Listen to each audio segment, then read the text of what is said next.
Hello friend, स्वागत है आप सभी का आपका अपना यूट्यूब चैनल मेजर टारगेट पर। तो फ्रेंड, आज हम लोग मैट्रिक बोर्ड परीक्षा 2023 के लिए कक्षा 10वीं यानी कि विज्ञान का एक पार्ट को देखेंगे जो फिजिक्स का दूसरा लेसन है। मानव नेत्र तथा रंग बिरंगा संसार के काफ़ी महत्वपूर्ण है 34 मोस्ट इम्पोर्टेंट ऑब्जर्व क्वेश्चंस को देखने वाले हैं जो आपके बोर्ड परीक्षा में बार बार पूछे जाने वाले प्रश्न है।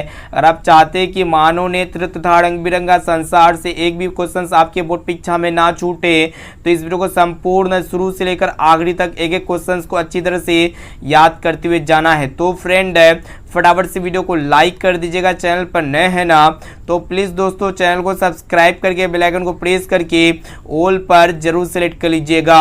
तो यहाँ पे जो भी क्वेश्चंस को बताएंगे ना, ये सभी क्वेश्चंस को एनालिसिस करके एक एक क्वेश्चंस को बताया जाएगा। तो फ्रेंड, वीडियो को लाइक कर दीजिएगा। तो चलिए शुरू करते हैं यहाँ पे आज के पहले नंबर प्रश्न से।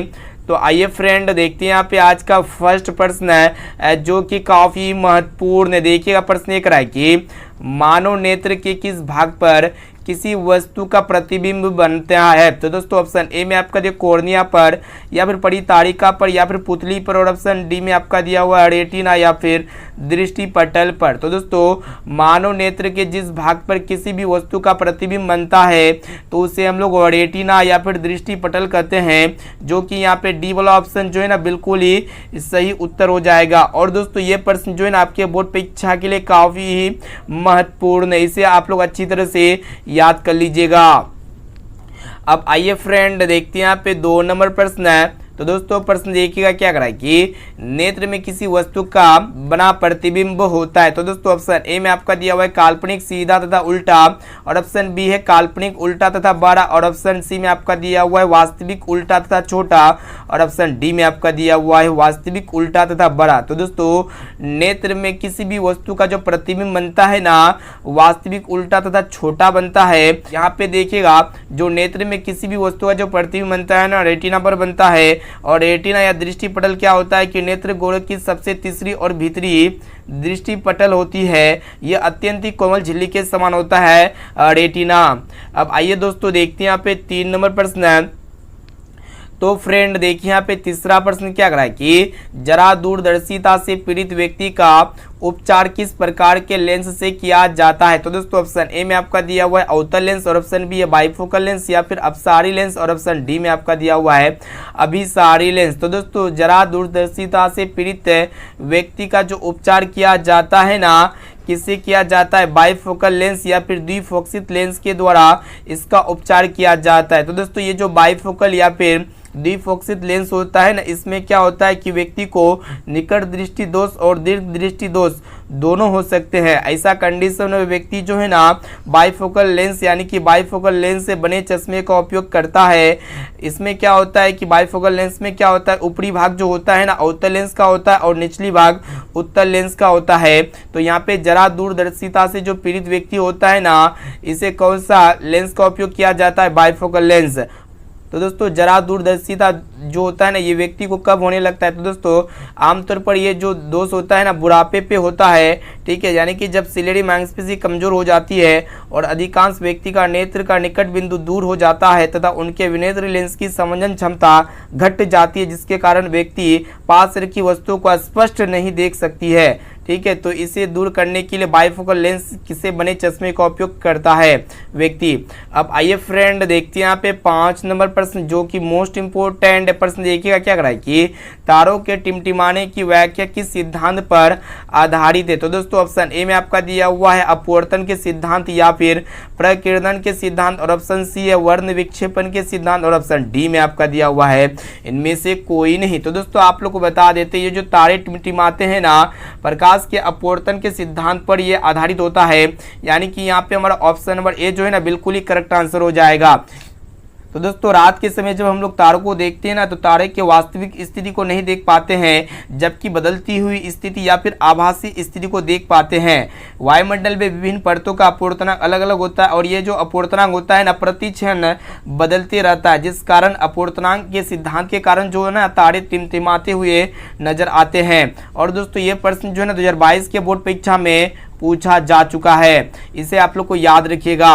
अब आइए फ्रेंड देखते हैं यहाँ पे 5 नंबर प्रश्न जो कि मोस्ट इंपोर्टेंट। देखिएगा प्रश्न एक रहा है कि जो नेत्र निकट स्थित वस्तुओं को स्पष्ट नहीं देख पाता है उस नेत्र में होता है। तो दोस्तों ऑप्शन ए में आपका दिया हुआ दूर दृष्टि दोष या फिर निकट दृष्टि दोष, और ऑप्शन सी में आपका दिया हुआ जरा दूर दृष्टि दोष, या फिर ऑप्शन डी में आपका दिया हुआ वर्णधाता। तो दोस्तों जो भी व्यक्ति निकट की वस्तु को स्पष्ट नहीं देख सकता है ना, तो वह व्यक्ति दूर दृष्टि दोष से पीड़ित मतलब होता है, यानी कि यहाँ पे ए वाला ऑप्शन जो है ना करेक्ट आंसर हो जाएगा। ये थोड़ा उल्टा होता है, आप लोग याद रखिएगा।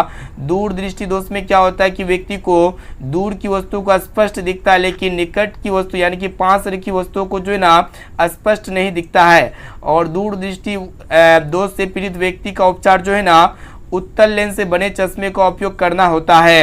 अब चलिए फ्रेंड देखते हैं यहाँ पे अगला प्रश्न है। तो दोस्तों अभी तक आप चैनल को सब्सक्राइब नहीं किया ना, तो प्लीज़ दोस्तों फटाफट से चैनल को सब्सक्राइब कर लीजिएगा और बेल आइकन को प्रेस करके जो है ना ऑल पर जरूर सेलेक्ट कर लीजिएगा, ताकि जब भी क्लास हो ना तो आपको हमेशा नोटिफिकेशन मिलता रहे। अब आइए फ्रेंड देखते हैं यहाँ पे छठा प्रश्न भी बहुत ही महत्वपूर्ण है कि देखिएगा क्या करा है कि श्वेत प्रकाश की किरण जब किसी प्रिज्म से होकर गुजरती है तब जो रंग यानी कि वर्ण सबसे अधिक विचलन होता है वह है। तो दोस्तों ऑप्शन ए में आपका दिया हुआ नीला या फिर लाल, और ऑप्शन सी में आपका दिया बैगनी या फिर नीला और लाल दोनों। तो दोस्तों आप लोग को बता देते हैं, जब व्हाइट लाइट को प्रिज्म से गुजारा जाता है तो पर्दे पर 7 रंग की पट्टी प्राप्त होती है।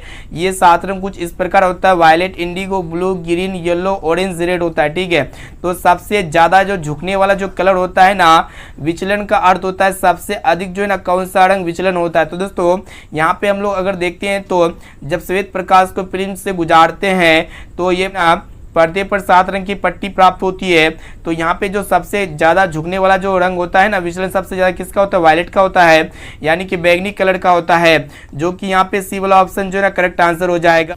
अब चलिए फ्रेंड देखते हैं यहाँ पे अगला प्रश्न है।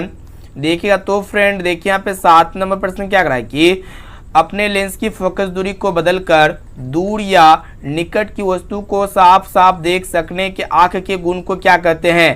तो दोस्तों ऑप्शन ए में आपका दिया दूरदर्शिता या फिर समंजन क्षमता या फिर निकटदर्शिता या फिर जरा दूरदर्शी। दोस्तों अपने लेंस की फोकस दूरी को बदलकर दूर या निकट की वस्तु को साफ साफ देख सकने के आंख के उस गुण को जो है ना समंजन क्षमता कहते हैं, यानी कि यहाँ पे बी वाला ऑप्शन जो है ना करेक्ट आंसर हो जाएगा। इसे आप लोग को याद रखना है, ठीक है। और दोस्तों हमारे आंख में एक विशिष्ट गुण पाई जाती है, इसकी सहायता से हमारा नेत्र जो है ना एक साथ विभिन्न दूरियों पर रखी वस्तु का प्रतिबिंब जो है ना रेटिना पर बनाती है। ठीक है, तो यहाँ पे बी वाला ऑप्शन करेक्ट आंसर हो जाएगा।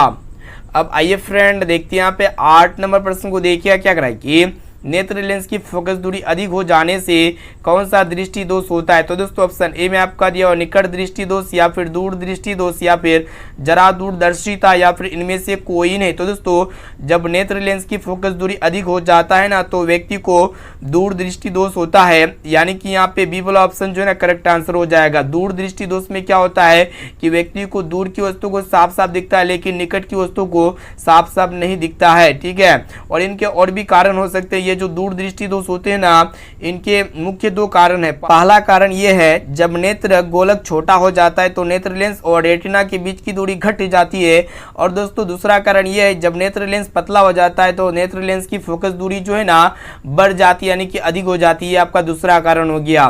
ठीक है, तो यहाँ पे सभी कारणों को आपको याद रखना है।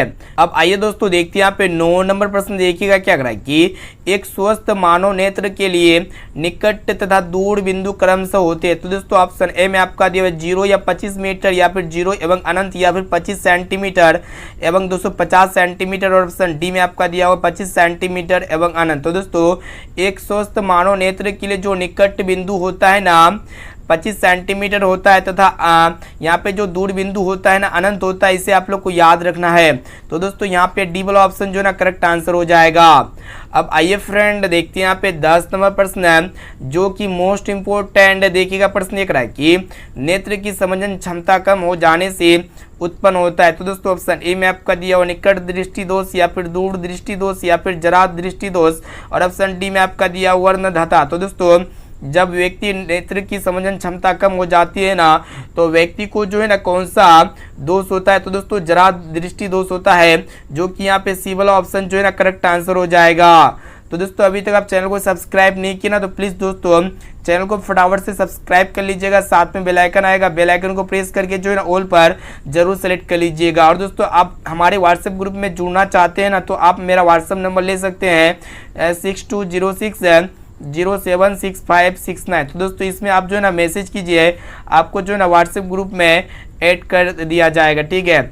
अब आइए फ्रेंड देखते हैं यहाँ पे 11 नंबर प्रश्न है, जो कि मोस्ट इम्पोर्टेंट प्रश्न एक रहा है कि चंद्रमा पर खड़े आंतरिक यात्री को आकाश प्रतीत होता है।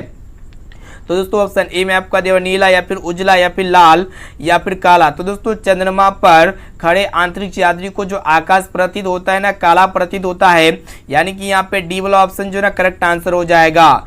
क्यों काला प्रतीत होता है, तो दोस्तों अगर चंद्रमा पर आप लोग जाइएगा ना, तो क्या होता है, इसमें निर्वात है, ठीक है, इसमें ना तो हवा है और ना ही वायुमंडल है और ना ही कोई जलवाष्प से है और ना ही कोई पार्टिकल से धूलकण का, ठीक है। तो यहाँ पे डी वाला ऑप्शन जो है ना करेक्ट आंसर हो जाएगा। अब चलिए दोस्तों देखते हैं यहाँ पे अगला प्रश्न, जो कि काफी महत्वपूर्ण। तो देखिए यहाँ पे 12 नंबर प्रश्न क्या कराए कि श्वेत रंग कितने रंगों के मेल से बना होता है। तो दोस्तों ऑप्शन ए में आपका देखो 3, या फिर 4, या फिर 5, या फिर 7। तो दोस्तों जो व्हाइट लाइट होता है, जो श्वेत रंग होता है, ये 7 रंगों का सम्मिश्रण होता है। ये 7 रंग कुछ इस प्रकार होता है, violet, indigo, blue, green, yellow, orange और रेड होता है, ठीक है। इसे आप लोग हिंदी में बोलेंगे तो यहाँ पे क्या क्या हो जाएगा, बैंगनी हो जाएगा, जामुनी हो जाएगा, नीला हो जाएगा, हरा हो जाएगा, पीला हो जाएगा, नारंगी हो जाएगा तथा लाल हो जाएगा, ठीक है। तो ये आपको 7 रंग याद होना चाहिए। तो यहाँ पे जो है ना option number D correct answer हो जाएगा। बहुत ही महत्वपूर्ण प्रश्न है आपके बोर्ड परीक्षा के लिए, एक भी क्वेश्चन को स्किप नहीं करना है। अब आइए दोस्तों देखते हैं यहाँ पे 13 नंबर प्रश्न को देखिएगा, जो कि काफी महत्वपूर्ण है। देखिएगा प्रश्न एक रहा है कि विभिन्न दूरियों पर रखी वस्तुओं के प्रतिबिंब को फोकस करने के लिए आंख के लेंस की फोकस दूरी परिवर्तित होती है। तो दोस्तों किसके द्वारा परिवर्तित होती है, पुतली के द्वारा, या फिर रेटिना के द्वारा, या फिर सिलियरी पेशियों के द्वारा, और ऑप्शन डी में आपका दिया हुआ है आइरिस के द्वारा। तो दोस्तों विभिन्न दूरियों पर रखी वस्तुओं के प्रतिबिंब को फोकस करने के लिए आंख के लेंस की फोकस दूरी परिवर्तित जो की जाती है ना, सिलियरी पेशियों के द्वारा की जाती है, यानी कि यहाँ पे सी वाला ऑप्शन जो है ना करेक्ट आंसर हो जाएगा। अब आइए दोस्तों देखते हैं यहाँ पे 14 नंबर प्रश्न भी बहुत ही महत्वपूर्ण प्रश्न एक रहा है कि जो नेत्र दूर स्थित वस्तु को स्पष्ट नहीं देख पाता है उस नेत्र में होता है। तो दोस्तों यहाँ पे देखिएगा क्वेश्चन से एक रहा है कि जो भी नेत्र जो है ना दूर स्थित वस्तु को स्पष्ट नहीं देख सकता है, तो वो व्यक्ति जो है ना निकट दृष्टि दोष से पीड़ित होता है। निकट दृष्टि दोष में क्या होता है कि निकट की वस्तु का स्पष्ट दिखता है, लेकिन दूर की वस्तु को स्पष्ट नहीं दिखता है। तो यहाँ पे बी वाला ऑप्शन जो है ना बिल्कुल ही करेक्ट आंसर हो जाएगा। और दोस्तों जो भी व्यक्ति निकट दृष्टि दोष से पीड़ित होता है ना, तो उस व्यक्ति को अवतल लेंस से बने चश्मे का उपयोग करना होता है। इसे आप लोग को याद रखना है। अब आइए फ्रेंड देखते हैं यहाँ पे 15 नंबर प्रश्न को देखिएगा क्या कराए कि किस दृष्टि दोष में किसी वस्तु का प्रतिबिंब रेटिना के आगे बनता है। काफी महत्वपूर्ण है। तो दोस्तों ऑप्शन ए में आपका दिया हुआ है निकट दृष्टि दोष में, या फिर दूर दृष्टि दोष में, या फिर जरा दूरदर्शिता में, या फिर इनमें से कोई नहीं। तो दोस्तों आप लोग को बता देते हैं, यहाँ पे क्वेश्चंस बहुत ही महत्वपूर्ण है। तो दोस्तों देखिएगा निकट दृष्टि दोष में किसी भी वस्तु का प्रतिबिंब जो है ना रेटिना के आगे बनता है। तो यहाँ पे ए वाला ऑप्शन जो है ना बिल्कुल ही सही उत्तर हो जाएगा। अब आइए दोस्तों देखते हैं यहाँ पे अगला प्रश्न, जो कि काफी महत्वपूर्ण है। तो फ्रेंड प्रश्न देखिएगा ये कराएगा कि दृश्य प्रकाश में किस वर्ण का तरंगदैर्ध्य अधिकतम होता है। तो दोस्तों ऑप्शन ए में आपको दिया बैगनी, और ऑप्शन बी है लाल, और ऑप्शन सी में आपका दिया नीला, और ऑप्शन डी में आपका दिया हुआ पीला। तो दोस्तों दृश्य प्रकाश में ये जो लाल रंग होता है ना, इसका तरंगदैर्ध्य सबसे ज्यादा होता है, और इनका प्रकीर्णन जो होता है ना सबसे कम होता है, ठीक है। तो यहाँ पे बी वाला ऑप्शन जो है ना बिल्कुल ही करेक्ट आंसर हो जाएगा। अब आइए दोस्तों देखते हैं यहाँ पे 17 नंबर प्रश्न है। तो फ्रेंड देखिए यहाँ पे 17 नंबर प्रश्न भी बहुत ही महत्वपूर्ण है कि इंद्रधनुष का बनना किस परिघटना पर आधारित है। तो दोस्तों ऑप्शन ए में आपका दिया प्रकाश का परावर्तन, या फिर प्रकाश का अपवर्तन, और ऑप्शन सी में आपका दिया प्रकाश का वर्ण विक्षेपण, और ऑप्शन डी में आपका दिया इनमें से कोई नहीं। तो दोस्तों इंद्रधनुष का बनना जो है ना एक प्राकृतिक परिघटना होता है। और दोस्तों ये बरसात के मौसम में उत्पन्न होने वाला एक प्राकृतिक स्पेक्ट्रम है। वायुमंडल में मौजूद जल कणों के द्वारा श्वेत प्रकाश के वर्ण विक्षेपण के द्वारा जो है ना ये परिघटना होता है। तो प्रकाश का वर्ण विक्षेपण के कारण जो है ना बरसात के मौसम में इंद्रधनुष का निर्माण चाप के रूप में होता है। ठीक है, तो यहाँ पे सी वाला ऑप्शन जो है ना बिल्कुल ही करेक्ट आंसर हो जाएगा। अब आइए फ्रेंड देखते हैं यहाँ पे 18 नंबर प्रश्न देखिएगा क्या करा है कि जो नेत्र निकट स्थित वस्तुओं को साफ नहीं देख सकता है उस नेत्र में होता है। काफी महत्वपूर्ण है। तो दोस्तों जो भी नेत्र निकट स्थित वस्तुओं को स्पष्ट नहीं देख सकता है ना तो वह व्यक्ति दूर दृष्टि दोष से पीड़ित होता है। ये थोड़ा उल्टा होता है। ठीक है, तो दूर दृष्टि दोष में क्या होता है कि व्यक्ति को दूर स्थित वस्तुओं का स्पष्ट दिखता है लेकिन निकट स्थित वस्तुओं का स्पष्ट नहीं दिखता है। तो यहाँ पे ए वाला ऑप्शन जो है ना बिल्कुल ही करेक्ट आंसर हो जाएगा। अब आइए दोस्तों देखते हैं यहाँ पे 19 नंबर प्रश्न भी बहुत ही महत्वपूर्ण प्रश्न एक रहा है कि दीर्घ दृष्टि के निवारण के लिए उपयोग किया जाता है। मोस्ट इंपोर्टेंट है। तो यहाँ पे दीर्घ दृष्टि दोष कहने का अर्थ है जो व्यक्ति दूर दृष्टि दोष होता है। ठीक है, तो दोस्तों जो व्यक्ति दूर दृष्टि दोष से पीड़ित होता है ना तो उसका उपचार यानी कि निवारण के लिए जो मतलब उपयोग किए जाने वाला जो चश्मा होता है ना कौन सा लेंस का होता है तो दोस्तों उत्तल लेंस का होता है, जो कि यहाँ पे बी वाला ऑप्शन जो है ना बिल्कुल ही करेक्ट आंसर हो जाएगा। और दोस्तों जो उत्तल लेंस होता है ना ये उत्तल लेंस क्या होता है यहाँ पे किनारे पे पतला होता है बीच में मोटा होता है। ठीक है, इसे आप लोग को याद रखना है। अब आइए दोस्तों देखते हैं यहाँ पे नेक्स्ट क्वेश्चन। तो फ्रेंड देखिए यहाँ पे 20 नंबर प्रश्न भी बहुत ही महत्वपूर्ण है। देखिएगा क्या करा है कि प्रिज्म से प्रकाश की कौन सी परिघटना घटती है। तो दोस्तों ऑप्शन ए में आपको दिया परावर्तन या फिर अपवर्तन या फिर वर्ण विक्षेपण और ऑप्शन डी में आपका दिया हुआ है इनमें से कोई नहीं। तो दोस्तों प्रिज्म के द्वारा जो है ना प्रकाश की कौन सी परिघटना घटती है तो दोस्तों वर्ण विक्षेपण होती है।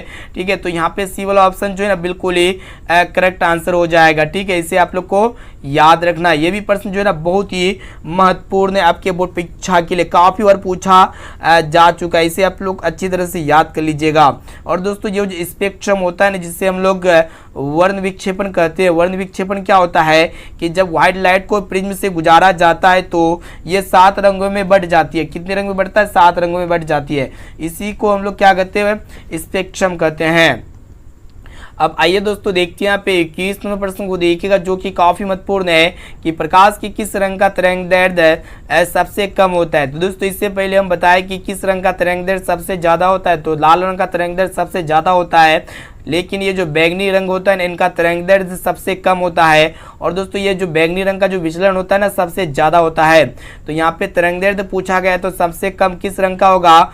बैंगनी रंग का होगा। ठीक है, तो यहाँ पे ए वाला ऑप्शन जो है ना यहाँ पे हमारा बिल्कुल ही करेक्ट आंसर हो जाएगा। अगला प्रश्न है तो फ्रेंड देखिए यहाँ पे 22 नंबर प्रश्न देखिएगा क्या कराए कि आकाश का रंग नीला प्रतीत होता है। तो दोस्तों किसके कारण से होता है? प्रकाश के परावर्तन के कारण से या फिर प्रकाश के प्रकीर्णन के कारण से या फिर प्रकाश के अपवर्तन के कारण से या फिर इनमें से कोई भी नहीं। तो दोस्तों आकाश का जो रंग नीला प्रतीत होता है ना प्रकाश के प्रकीर्णन के कारण से नीला प्रतीत होता है, जो कि यहाँ पे बी वाला ऑप्शन जो है ना बिल्कुल ही करेक्ट आंसर हो जाएगा। ठीक है, ये भी प्रश्न जो है ना बहुत ही महत्वपूर्ण है। और दोस्तों हमें आकाश का रंग नीला प्रतीत किसके कारण से होता है? प्रकाश के प्रकीर्णन के कारण से होता है। और प्रकाश का प्रकीर्णन जो होता है ना वायुमंडल के धूल कण से टकराकर प्रकाश जो होता है ना चारों तरफ छितरा जाता है। ठीक है, अब आइए दोस्तों देखते हैं यहाँ पे 23 नंबर प्रश्न भी बहुत ही महत्वपूर्ण है। देखिएगा प्रश्न एक रहा है कि आंख व्यवहार होता है। तो दोस्तों हमारी आंख में जो है ना उत्तल लेंस लगा रहता है यानी कि उत्तल लेंस की तरह व्यवहार होता है, यानी कि यहाँ पे बी वाला ऑप्शन जो है ना हमारा यहाँ पे बिल्कुल ही करेक्ट आंसर हो जाएगा। अब आइए दोस्तों देखते हैं यहाँ पे 24 नंबर प्रश्न भी बहुत ही महत्वपूर्ण है। तो फ्रेंड प्रश्न देखिएगा क्या करा है कि एक साधारण प्रिज्म कितने सतहों से घिरा होता है? काफी महत्वपूर्ण है। तो फ्रेंड देखिए ऑप्शन ए में आपका दिया हुआ 6 या फिर 4 या फिर 5 और ऑप्शन डी में आपका दिया हुआ 3। तो दोस्तों जो प्रिज्म होते हैं ना यह एक पारदर्शी शीशा होता है जिसका 2 सतह त्रिभुजाकार तथा 3 सतह चतुर्भुजाकार होता है। ठीक है, टोटल कितने सतह होते हैं प्रिज्म में? 5 सतह होते हैं, जो कि यहाँ पे सी वाला ऑप्शन जो है ना बिल्कुल ही करेक्ट आंसर हो जाएगा। अब आइए दोस्तों देखते हैं यहाँ पे 25 नंबर प्रश्न देखिएगा क्या करा है कि यदि किसी वस्तु का प्रतिबिंब रेटिना के पीछे बनता है तो वह व्यक्ति किस दृष्टि दोष से पीड़ित है? काफी महत्वपूर्ण है। तो यहाँ पे जो है ना प्रतिबिंब रेटिना के पीछे बनता है। तो दोस्तों जब प्रतिबिंब रेटिना के पीछे बनता है ना तो वह व्यक्ति जो है ना दूर दृष्टि दोष से पीड़ित होता है व्यक्ति, ठीक है। तो यहाँ पे ए वाला ऑप्शन जो है ना बिल्कुल करेक्ट आंसर हो जाएगा। दूर दृष्टि दोष में क्या होता है कि व्यक्ति को दूर की वस्तु को स्पष्ट दिखता है लेकिन निकट की वस्तु को स्पष्ट नहीं दिखता है। अब आइए फ्रेंड देखते हैं यहाँ पे 26वां प्रश्न को देखिएगा क्या कह रहा है कि किसी माध्यम में छोटे छोटे कणों के निलंबन को कहा जाता है, काफी महत्वपूर्ण है। तो फ्रेंड ऑप्शन ए में आपका दिया कोलाइड या फिर पुंज या फिर प्रकाश, और ऑप्शन डी में आपका दिया इनमें से कोई नहीं। तो दोस्तों किसी भी माध्यम में छोटे छोटे कणों के जो निलंबन होता है ना इसे हम लोग कोलाइड कहते हैं, यानी कि यहाँ पे ए वाला ऑप्शन जो है ना बिल्कुल ही सही उत्तर हो जाएगा। अब आइए फ्रेंड देखते हैं यहाँ पे 27वें प्रश्न को देखिएगा, काफी महत्वपूर्ण है कि नेत्र गोलक का व्यास लगभग होता है। तो दोस्तों यहाँ पे जो है ना नेत्र गोलक का जो व्यास होता है ना कितना होता है वही आप लोग को बताना है। तो दोस्तों नेत्र गोलक का जो व्यास होता है ना 2.3 सेंटीमीटर का होता है, इसे आप लोग को याद रखना है, काफी महत्वपूर्ण है। और दोस्तों जो नेत्र गोलक होता है ना इनकी आकृति कैसा होता है, गोलाकार होती है, ठीक है। और इनका व्यास कितना होता है 2.3 सेंटीमीटर होता है। अब आइए दोस्तों देखते हैं यहाँ पे 28 नंबर प्रश्न भी बहुत ही महत्वपूर्ण है। देखिएगा प्रश्न देख रहा है कि विद्युत सिग्नल कौन उत्पन्न करता है। तो दोस्तों ऑप्शन ए में आपका दिया पारी तारिका या फिर प्रकाश सुग्राही या फिर पुतली, और ऑप्शन डी में आपका दिया हुआ है इनमें से सभी। तो दोस्तों जो विद्युत सिग्नल होता है ना ये कौन उत्पन्न करता है वही आप लोग को बता देना है। तो दोस्तों प्रकाश सुग्राही का उत्पन्न करता है, जो कि यहाँ पे बी वाला ऑप्शन जो है ना करेक्ट आंसर हो जाएगा। अब आइए दोस्तों देखते हैं यहाँ पे 29 नंबर प्रश्न भी बहुत ही महत्वपूर्ण है। प्रश्न एक रहा है कि सिग्नलों की व्याख्या कहाँ होती है। तो दोस्तों ऑप्शन ए में आपका मस्तिष्क में या फिर पुतली में, और ऑप्शन सी रेटिना में या फिर कॉर्निया में। तो दोस्तों जो सिग्नल होते हैं ना इनकी जो व्याख्या होती है ना ब्रेन में होती है, यानी कि मस्तिष्क में होती है, जो कि यहाँ पे ए वाला ऑप्शन जो है ना बिल्कुल ही सही उत्तर हो जाएगा। अब आइए फ्रेंड देखते हैं यहाँ पे 30 नंबर प्रश्न भी बहुत ही महत्वपूर्ण है। तो फ्रेंड देखिए यहाँ पे 30 नंबर प्रश्न क्या कह रहा है कि किसी कोलाइडी विलयन में निलंबित कणों से प्रकाश के प्रकीर्णन को कहा जाता है, काफी महत्वपूर्ण है। यहाँ पे ऑप्शन ए में आपका दिया हुआ है वायुमंडलीय प्रभाव या फिर किंडल प्रभाव या फिर टिंडल प्रभाव, और ऑप्शन डी में आपका दिया हुआ है क्विंटल प्रभाव। तो दोस्तों किसी भी कोलाइडी विलयन में निलंबित कणों से प्रकाश के प्रकीर्णन को जो है ना टिंडल प्रभाव कहा जाता है, यानी कि यहाँ पे सी वाला ऑप्शन जो है ना बिल्कुल ही सही उत्तर हो जाएगा। तो फ्रेंड अभी तक चैनल को सब्सक्राइब नहीं किए हैं ना तो प्लीज दोस्तों चैनल को सब्सक्राइब कर लीजिएगा। अब चलिए फ्रेंड देखते हैं यहाँ पे अगला प्रश्न है। तो देखिए यहाँ पे 31 नंबर प्रश्न क्या कराएगी, देखिएगा काफी महत्वपूर्ण है कि सामान्य मानव नेत्र के दूर बिंदु है। तो दोस्तों जो यहाँ पे फार पॉइंट यानी कि जो दूर बिंदु होता है ना अनंत होता है, जो कि यहाँ पे डी वाला ऑप्शन जो है ना बिल्कुल ही करेक्ट आंसर हो जाएगा। और दोस्तों सामान्य मानव नेत्र का जो निकट बिंदु होता है ना 25 सेंटीमीटर होता है, ठीक है। कितना होता है 25 सेंटीमीटर होता है। अब आइए दोस्तों देखते हैं यहाँ पे 32 नंबर प्रश्न जो कि काफी महत्वपूर्ण है। फ्रेंड प्रश्न ये करा है कि देखिएगा क्या करा है कि निकट दृष्टि दोष वाले व्यक्ति के चश्मे में होता है। तो दोस्तों जो भी व्यक्ति निकट दृष्टि दोष से पीड़ित होता है ना तो उस व्यक्ति को अवतल लेंस से बने चश्मे का उपयोग करना होता है, जो कि यहाँ पे बी वाला ऑप्शन जो है ना करेक्ट आंसर हो जाएगा। अब आइए फ्रेंड देखते हैं यहाँ पे 33 नंबर प्रश्न भी बहुत ही महत्वपूर्ण है। प्रश्न देखिएगा क्या करा है कि काफी महत्वपूर्ण है कि मानव नेत्र में मौजूद लेंस है। तो दोस्तों आप लोग को बताए जो ह्यूमन आई होता है ना इनके आंख में जो कौन सा लेंस लगा रहता है, उत्तल लेंस लगा रहता है, जो कि यहाँ पे ए वाला ऑप्शन जो है ना बिल्कुल ही करेक्ट आंसर हो जाएगा। अब चलिए फ्रेंड देखते हैं यहाँ पे अगला प्रश्न है जो कि काफी महत्वपूर्ण है। तो फ्रेंड प्रश्न ये करा है कि निम्न में से किस दृष्टि दोष में नेत्र को क्रिस्टलीय लेंस धुंधला अपारदर्शी हो जाता है, काफी महत्वपूर्ण है। निकट दृष्टि दोष में या फिर मोतियाबिंद में, और ऑप्शन सी में आपका दीर्घ दृष्टि दोष में या फिर जरा दूरदर्शिता में। तो दोस्तों आप लोग बता देते हैं धुंधला अपारदर्शी हो जाता है, ठीक है। इसका मतलब होता है मोतियाबिंद।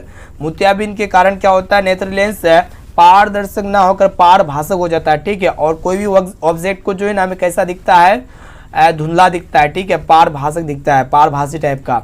तो यहाँ पे मोतियाबिंद होता है। और मोतियाबिंद को दूर करने के लिए क्या करते हैं हम लोग, शल्य चिकित्सा करते हैं, ठीक है। डॉक्टर के माध्यम से इसे हम लोग ऑपरेशन के द्वारा मोतियाबिंद को काट के हटा देते हैं, ठीक है। अब आइए दोस्तों देखते हैं यहाँ पे 35 नंबर प्रश्न जो कि काफी महत्वपूर्ण है। तो फ्रेंड प्रश्न को देखिएगा, प्रश्न ये कराएगी, देखिएगा कि स्पेक्ट्रम प्राप्त करने के लिए किसका उपयोग किया जाता है। तो दोस्तों ऑप्शन ए में आपका दिया कांच के सिल्ले या फिर अवतल दर्पण या फिर उत्तल लेंस, और ऑप्शन डी में आपका दिया प्रिज्म। तो दोस्तों स्पेक्ट्रम प्राप्त करने के लिए जो है ना किसका उपयोग किया जाता है, प्रिज्म का उपयोग किया जाता है, जो कि यहाँ पे डी वाला ऑप्शन जो है ना बिल्कुल ही करेक्ट आंसर हो जाएगा। अब आइए फ्रेंड देखते हैं यहाँ पे आज का लास्ट और अंतिम प्रश्न, जो कि काफी महत्वपूर्ण है। तो फ्रेंड प्रश्न देखिएगा क्या करा है कि स्पेक्ट्रम में किस रंग की किरण का झुकाव यानी कि विचलन सबसे कम होता है। तो दोस्तों ऑप्शन ए में आपका दिया लाल या फिर हरा या फिर पीला या फिर बैंगनी। तो दोस्तों आप लोग बता देते हैं, जब श्वेत प्रकाश को प्रिज्म से गुजारा जाता है और पर्दे पर जो 7 रंग की पट्टी प्राप्त होती है ना, उसी को हम लोग स्पेक्ट्रम कहते हैं, ठीक है। और स्पेक्ट्रम में जो है ना जो आपका बैंगनी रंग होता है इनका झुकाव यानी कि ये जो विचलन होता है सबसे ज़्यादा होता है, और जो झुकाव सबसे कम होता है ना लाल रंग का विचलन या फिर झुकाव क्या होता है सबसे कम होता है, जो कि यहाँ पे ए वाला ऑप्शन जो है ना बिल्कुल ही करेक्ट आंसर हो जाएगा। तो फ्रेंड यहाँ पे हम लोग फाइनली जो है ना मानव नेत्र तथा रंग बिरंगा संसार के काफ़ी महत्वपूर्ण 36 मोस्ट इंपोर्टेंट ऑब्जर्व क्वेश्चंस को बता चुके हैं, और आप लोग हमें फटाफट से कमेंट करके बताइएगा कि ये जो 36% आप लोग को बताया ना, ये 36% में से पहले से आप लोग को कितना % का शेयर सटीक आंसर याद था। और दोस्तों इनके साथ साथ जो है ना ये SW क्वेश्चंस का भी आंसर जो है ना इसी वीडियो में फटाफट से हमें कमेंट करके बता दीजिएगा। तो फ्रेंड प्रश्न को देखिएगा, प्रश्न यह है कि जनन कितने प्रकार के होते हैं। तो दोस्तों ऑप्शन ए में आपका दिया 1 या फिर 2 या फिर 3, और ऑप्शन डी में आपका दिया 4। तो दोस्तों इसका आंसर क्या लगता है आप लोग फटाफट से जो है ना इसी वीडियो में आप लोग हमें कमेंट करके बताइएगा। और दोस्तों इसका PDF लेना चाहते हैं ना तो आप हमें हमारे व्हाट्सएप ग्रुप में जल्दी से जुड़ जाइएगा। मेरा व्हाट्सएप नंबर है 6206076569, ठीक है। तो इस नंबर पे आप जो है ना हाई बोलिए, आपको जो है ना व्हाट्सएप ग्रुप में ज्वाइन कर दिया जाएगा, ठीक है। और दोस्तों इस वीडियो को अपने दोस्तों में ज़्यादा से ज़्यादा शेयर कीजिएगा। वीडियो को अभी तक लाइक नहीं किया ना तो प्लीज़ दोस्तों फटाफट से वीडियो को लाइक कर दीजिएगा। चैनल पर नए हैं ना तो प्लीज़ दोस्तों चैनल को सब्सक्राइब कर लीजिएगा। तो दोस्तों फिर मिलते हैं जल्दी अगले वीडियो पे। आज के लिए इतना ही, जय हिंद।